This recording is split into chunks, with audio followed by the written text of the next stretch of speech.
बोलो जयकारा बोल मेरे श्री गुरु महाराज की जय। श्री सतगुरुदेव भगवान की जय। गुरुमुखो, भक्ति और परमार्थ को प्राप्त करना तथा उसमें सफलता प्राप्त करने के लिए उचित और आवश्यक साधन एकत्र करना, परमार्थी बनने के लिए किन सामानों की आवश्यकता पड़ती है। अपने इष्ट देव सतगुरु की भक्ति, उनका प्रेम सेवा, उनका वचन मानना, ध्यान तशव्वुर इत्यादि इन सभी बातों को ग्रहण करना तथा दूसरी ओर बुरे कर्मों एवं काम क्रोध मोह लोभ तथा अहंकार आदि विकारों से दूर रहना, सत्पुरुषों सद्गुरुओं की शरण को जीव ग्रहण करता है तो किस लिए?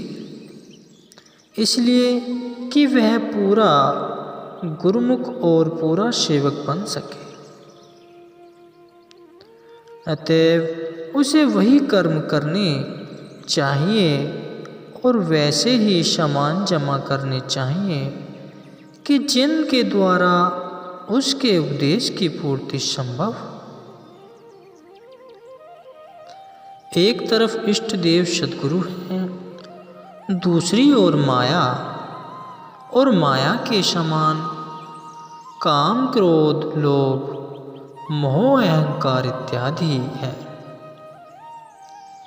अब सद्गुरु यह चाहते हैं कि जीव जो कि शरण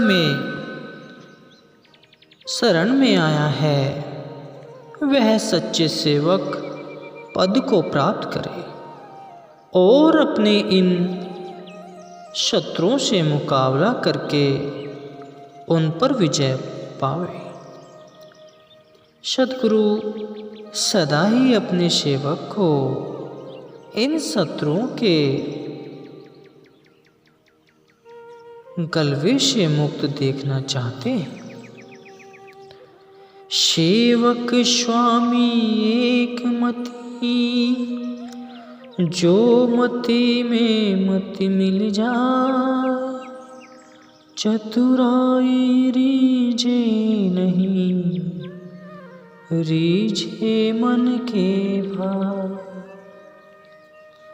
अर्थात जब सेवक अपनी मति को स्वामी की मति में मिला देता है तो वह फिर अपने इष्ट देव स्वामी से एक मत होकर उनमें समा जाता है, क्योंकि इष्ट देव चतुराई और बुद्धिमानी से नहीं रीझते, बल्कि मन की सच्ची भावना से ही प्रसन्न होते हैं। सेवक और स्वामी एक मत तभी हो सकते हैं जबकि सेवक अपने इष्ट देव की मौज को पूरी तरह कबूल करे और उसी में समा जाए।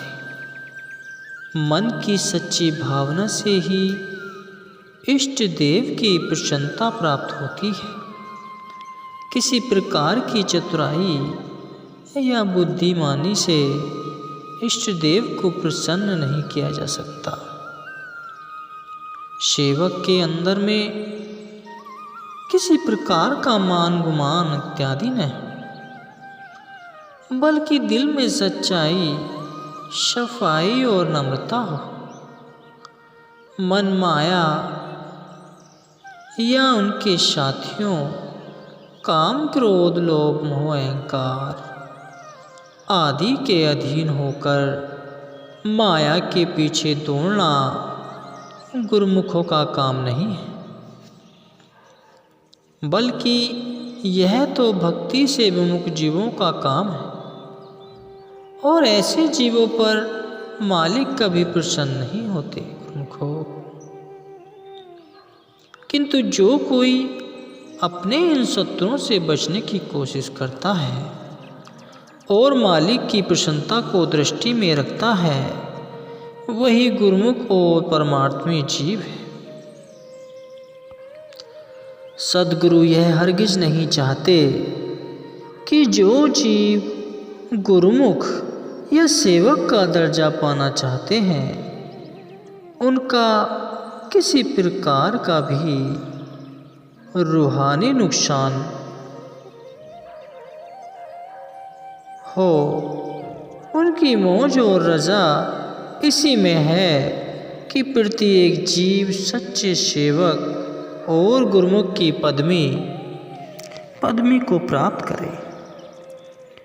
एक गुरुमुख और सच्चे सेवक का जो दर्जा है, उसके समान दर्जा बड़े राजा महाराजाओं का भी नहीं हो सकता। इसलिए हमेशा सच्चा सेवक बनने की कोशिश होनी चाहिए गुरुमुखो। सच्चे सेवक का दर्जा क्या है? प्रत्येक वस्तु अपना अपना प्रभाव रखती है। मिसाल के तौर पर जिस प्रकार एक गुलाब का फूल है, अब गुलाब का फूल जिस स्थान पर भी रखा होगा, अपने आसपास अपनी सुगंधी को फैला देता है तथा जानने वाले जान सकेंगे कि यहाँ गुलाब का फूल है। इसी प्रकार ही एक सच्चे सेवक के भी लक्षण दूर से जाने जाते हैं। उसकी सुगंधी या खुशबू सब तरफ फैली रहती है और अपने कार्य व्यवहार से ही वह अपने आप जाना जाता है। सेवक के अंदर जो गुण काम करते हैं, वे दूर से ही अपनी सुगंधी खुशबू देते हैं।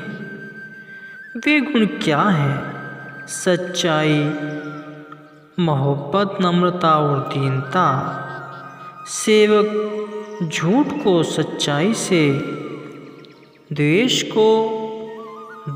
को प्रीति से, क्रोध को शांति और धैर्य से, अहंकार और बड़ाई को नम्रता से, कठोरता को नरमी से पराजित कर लेता है। इस प्रकार वह चारों ओर आनंद, प्रसन्नता, शांति और प्रेम की मीठी सुगंधित खुशबू बखेर देता है गुरुमुखो।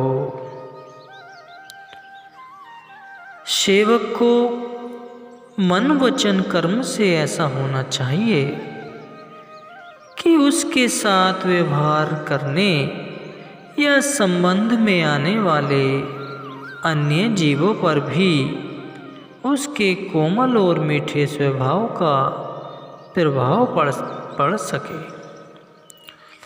चाहे उसके साथ अन्य जीव बुरे से बुरा व्यवहार क्यों न करे, तो भी सच्चा सेवक उनके अवगुणों या बुराइयों का प्रभाव ग्रहण न करके स्वयं अपने शुभ गुणों का प्रभाव उन पर डालकर उनको भी अपने जैसा शुभ बना देता है गुरुमुखो।